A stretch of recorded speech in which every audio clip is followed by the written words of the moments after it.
So we've got ministers and heads of public works agencies across Africa, including infrastructure experts and others. They started their two-day transport forum today in Abidjan, Cote d'Ivoire. The event put together by the African Development Bank was designed to focus on how the continent can achieve sustainable road logistics, maintenance and financing for such infrastructure. Now let's get some excerpts from the opening plenary. Take a listen. It gives me immense pleasure to welcome you all this morning to the second edition of the AFDB Transport Forum 2024, themed Africa on the Move, Accelerating Sustainable Transport and Logistics Connectivity. This builds on the successful first AFDB Transport Forum, which brought together various practitioners and stakeholders who delved into and discussed the key issues and challenges facing the transportation sector on the African continent. We believe that the AFDB is centrally placed to generate knowledge products, foster knowledge dissemination, and catalyze innovation by providing the necessary linkages and synergies needed to unleash the development impact of transport in Africa.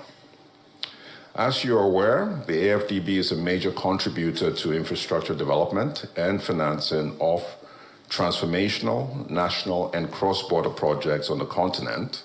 And we've done more than $44 billion invested in the past decade, and also positioned ourselves as the resolute partner in efforts and initiatives aimed at strengthening planning, policy, and implementation of transport projects in Africa. It has over the years been our role to crowd in financing and facilitate development of large-scale critical regional programs in transport.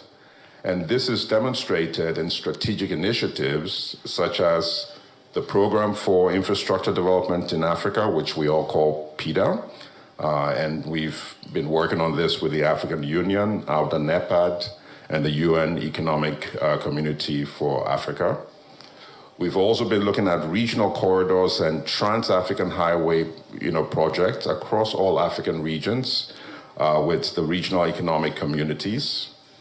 All these are aiming to foster regional cooperation and integration in support of the African Continental Free Trade Area, the Africa 2063 Agenda, the UN SDGs, and the AFDB's newly launched 10-year strategy, with what we call our high five strategic priorities remaining relevant over the next decade as well.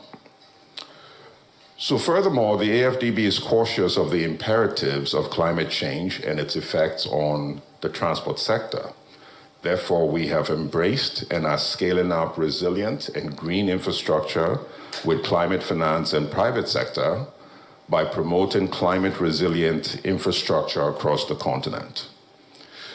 You all probably know the strong commitment of Dr. Akinwumi Adesina, President of the AFDB Group, to climate change solutions for Africa, especially as it relates to adaptation, and the launching of a series of initiatives, including, first, the Climate Change Action Plan 2021 to 2026, with an ambitious target of $25 billion for adaptation finance by 2025, to scale up and accelerate climate change adaptation across Africa.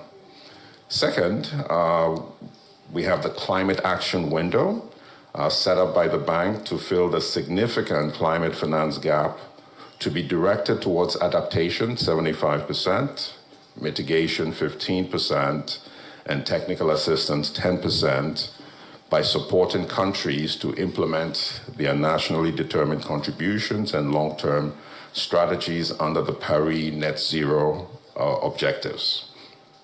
Thirdly, the Alliance for Green Infrastructure in Africa, which was launched at COP17 in Glasgow, which has now mobilized fundraising pledges of about $275 million towards project development and project preparation for Africa-focused, from Africa-focused MDBs, G7 countries, and philanthropists or foundations. The objective is to catalyze about $10 billion of total investments from private sector into green infrastructure in Africa. For all of you in the transport business, transport infrastructure, whether you're looking at PPP projects or you're looking at private concessions, we all know that the big challenge in Africa is not the need, it's really the dearth of bankable transactions. The MCDF is a multilateral financial mechanism designed to meet the needs of developing countries for high-quality infrastructure, connectivity infrastructure investments. The MCDF has a financing facility of about $180 million that provides grants to accredited IFI, International Financing Institution implementing partners, to fund investment project preparation and capacity building programs. This support includes technical feasibility studies, environmental and social assessments, and project readiness support in general. The MCDF can support the preparation of both public and private sector projects, including public-private partnership transaction advisory. Complementing the grants extended by the finance facility, the MCDF collaboration platform leverages expertise from 12 major IFIs who are partnering with us. We're hosted in Beijing by the Asian Infrastructure Investment Bank. The platform also supports government and partner financiers in their adoption of international standards for quality infrastructure in project design and implementation. In the past 3 years that we've been operating, so we're relatively new, the AFDB has become a key implementing partner of the MCDF, both in terms of the volume of grants approved, to date over 15 million, soon to be double that, but also in terms of its strategic relevance as a key player on the continent.